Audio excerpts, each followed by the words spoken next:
Hi, this is Mark Parham from the Cap Builder Talk radio show with an interview with George Delaney talking about the importance of leadership in running your small business.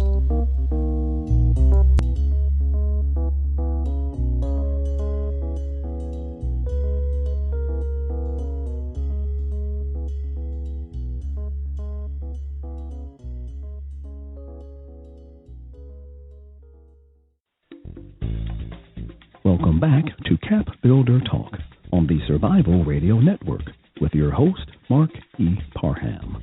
Real talk with real people talking about real issues facing small business today.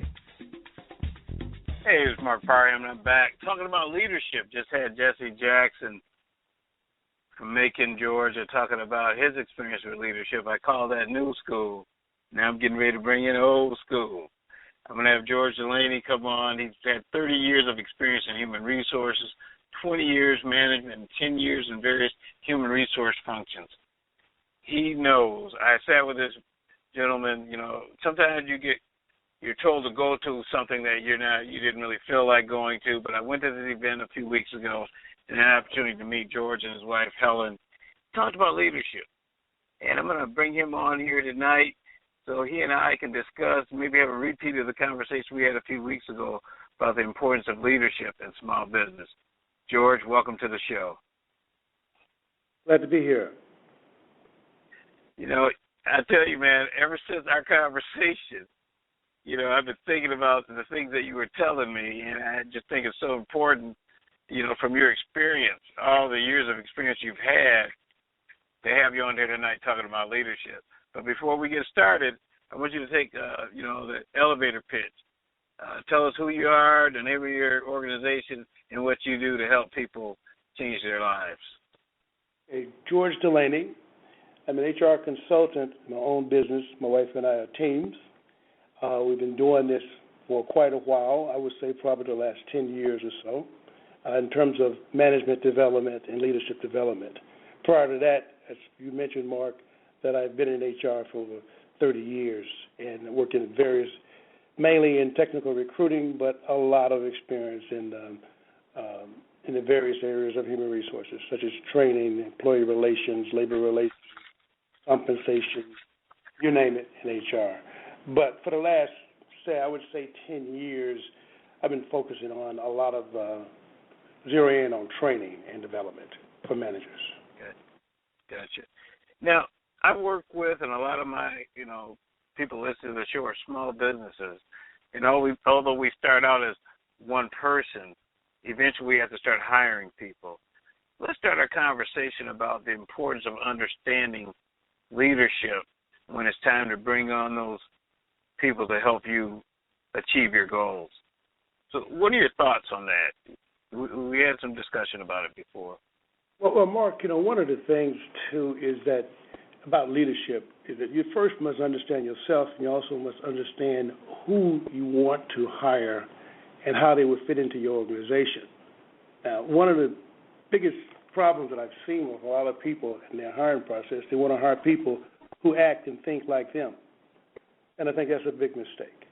You want diversity. And I'm not talking about racial diversity. I'm talking about different styles of personalities and how they fit into your organization, what you need them to do. Well, so that means that, a lot of times it's easier to hire somebody like yourself because you understand them.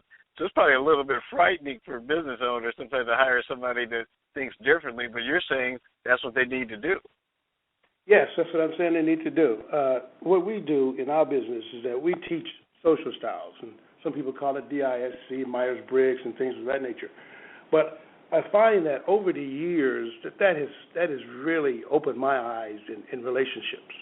And as Jesse said, it's all about relationship. You've got to develop a relationship with your people. But what we teach is tools that you can take not only in the workforce, but also in your personal life, friends, relatives, whatever you want to do, and children. But for the benefit of the workforce, you take a person who started their own business, they need to know who they're dealing with. And what we teach people is information, insight in terms of their own style and also who they're talking to, who they're selling to. They got to know when to hold it, when they got to know when to stop, and who they're dealing with. Right. Certain people want you to, keep talking. Some people want you to shut up. So you need to know who you're dealing with. So your programs, your training teaches us, because a lot of times you work with people, they just don't know when to stop talking. So your program and your training, you and your wife's training, helps people understand how to do this? I mean, so let's describe what your training involves. Okay. First of all, when you look at social styles, over the years, there's been research been done on various personality styles, okay? You have your driver, okay? You have your analytical type. You have your amiable type, okay? And you have your expressive. Your driver are the person who gets things done, who gets to get the ball rolling and get it moved. And they want to make a quick decision, okay? But then you have the analytical type, to C, who is data-driven. And that person says, hey, wait a minute, hold up. You're moving too fast. You need to look at the data, okay? And then you have the I, the expressive type. That person is a salesman, okay, and they like to talk. They talk. They don't know when to shut up. Then you have your S, your amiable type, who's concerned about people, their feelings, how it's going to impact the people. So when you look at those four basic personality types, that's the ideal team. But if you find yourself, let's say, for instance, you start in your own business and you are a driver, you want to look for people who are going to balance you off, not necessarily people who are going to be like you, okay, who are going to basically try to run the show. If you are a driver, you might want to look at an analytical type who's going to basically help you see things that you may be overlooking. So we teach those kinds of things. We also teach conflict management as well. Now, conflict management seems to be a very big topic, because you can have conflict with your employees, you can have conflict with your customers, conflict with vendors. So how important is that, like a major piece of your training, conflict management, or do most people understand it? Well, it all goes together, if you will, because people act differently when they get into conflict, okay? And when we talk about one of the biggest problems, one of the biggest causes of conflict is not setting your expectation. And one of the things, as I told you, I've done a lot of training to a lot of managers throughout my company. And one of the biggest problems that I've seen with a lot of them is not setting the expectations. That is the key. When you first start working, the first thing that should be done is you sit down with the employee to explain to them what their job would be. And normally it's a formal job description or is a verbal discussion about what they expected them to do. But then you have those secret expectations.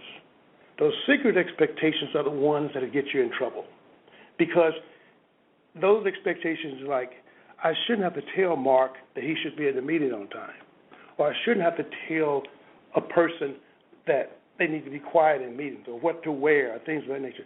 Those are you make assumption about different things, and that's where the biggest problem comes in. We say you need to tell the person what they need to know. Now, let's say, for instance, if you tell a person what they need to know, and they already got their job description, they know what they're expected to do, and everything's going smoothly. But one thing for sure in life, things will change. And when you, as a manager, start giving duties and responsibilities to a person you already have a job assignment, and you say, hey, I need to have you do this. Person says, okay, I'll take care of it. And that's a pinch right there. You say, oh, this is my job here, but he wants me to do this. And then you keep pouring on those changes by not communicating, not sitting down and say, hey, now I know you got a full load. You don't say nothing, you just keep pouring it on. Then you can have a big problem there too, because the person not saying anything, really, you're thinking that person can do the job.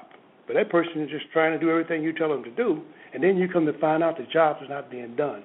Two things are going to happen. Either that person is going to quit, you're going to fire them, or that person is going to quit and stay. And Quit and stay looks like you're going to sit there and just do whatever you're told to do. Creativity dies, and you just got a dead employee, and you don't even know it.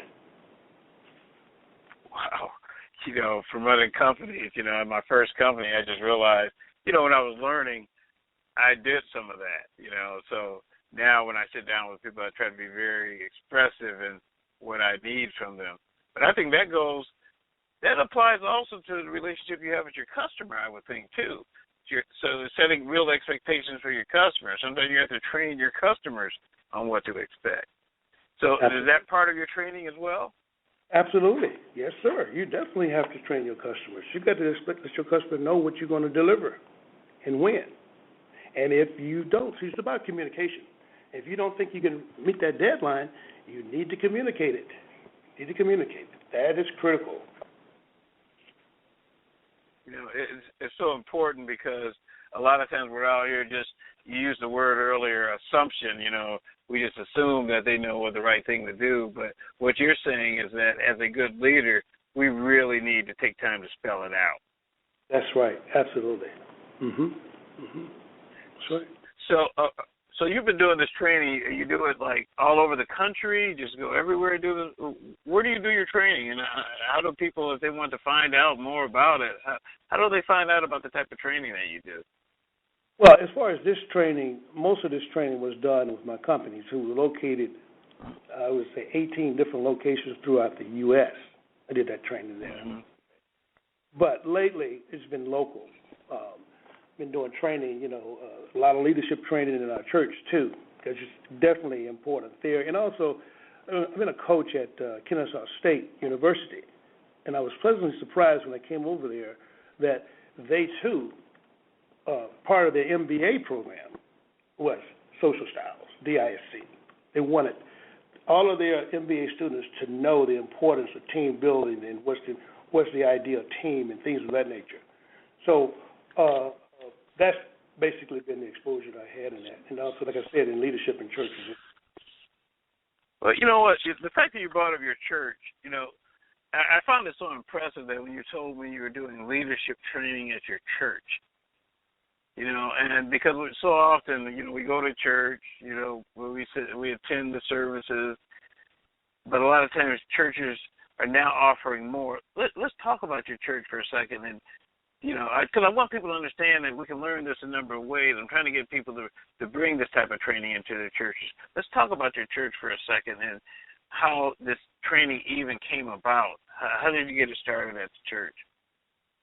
Well, one of the things is it's about relationships, too. A lot of people think that because a person goes to church, everything would be happy-go-lucky. But you have different personalities there, too. And I'm sure you've been exposed to people who get on your nerves, and some people you can't around, but they still exist in the church as well. And so this is something that a pastor wanted to get implemented. And again, I just came to he had it going, but with my expertise in corporate America, my wife and we took it over. And so all of the leadership are required to go through our training before they get into leadership.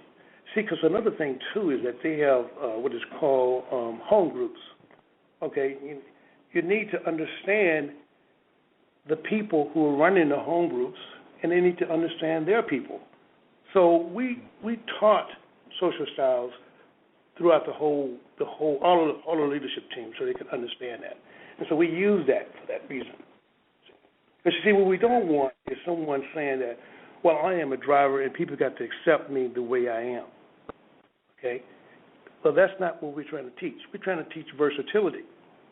You see, we do this all the time, naturally, some of us do, with our children. Is that you have two children. One is very quiet and one is very loud and one, et cetera, right? So you would discipline them or talk to them differently. You don't necessarily talk to them the same way. Those kinds of things.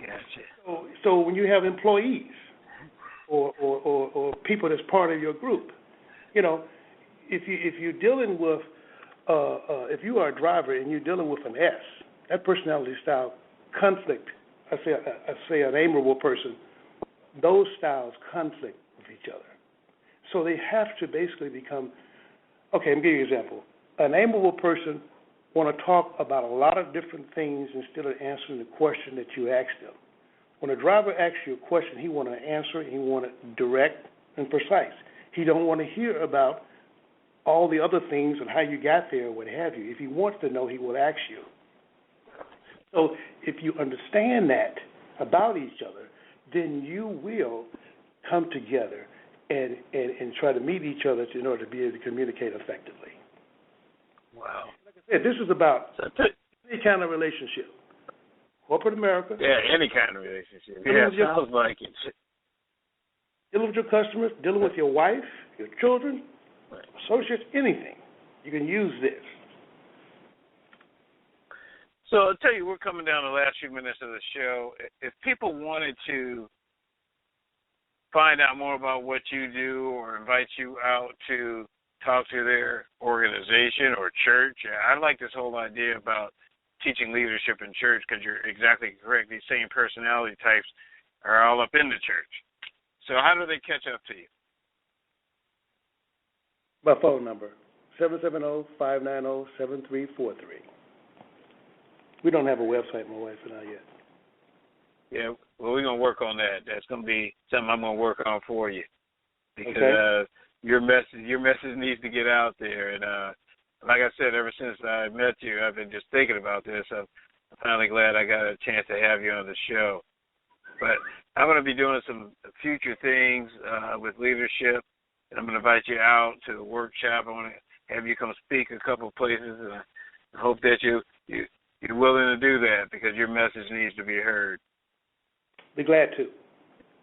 All right. So, George, I want to thank you for coming out tonight. I'm going to wrap up here, do a little quick commercial break and come back and wrap up the show. But I just want to let you know I appreciate you for taking the time to be with me this evening. Hey, Mark, thank you for inviting me. All right. I'll talk with you later. I hope you enjoyed this interview. This is Mark Parham, Cap Builder Talk radio show. Check out more interviews and more complete shows at www.capbuildertalk.com. I look forward to speaking with you.